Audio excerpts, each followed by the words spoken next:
when our cities are kind of messy, right? There's this idea of property and ownership is very, very different from the way capital organizes it, right? So this is a kind of kinship relationship between these two, where there's a shop inside a shop, there's a lawyer shop in the back, and there's a typist shop inside. And so then how do we actually start thinking about cities when they're messy and they're complex and they have this kind of arrangements which go beyond the logic of capital.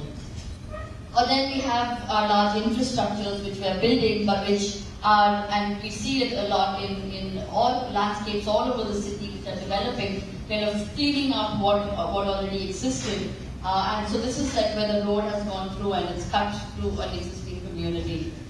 But then the other thing is there's a kind of, it's not again apocalyptic, because cities are like a many-headed hydra, right? They come back when we don't want them. So that's the waterfront project where a huge, the washer folk, right? The Dobbies have actually come back and reclaimed that space, right? And then there's this, which is a no hawking zone, and you see, hawking right behind, under it.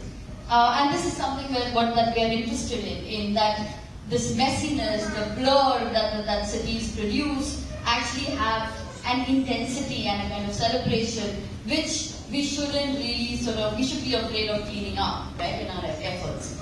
And this is typically just sort of looking at what's happening to cities. So cities all over the world have actually moved through this trajectory from being agrarian to mercantile to industrial and post-industrial to kind of looking at a financial economy. And that's actually what's happening to Western cities a lot.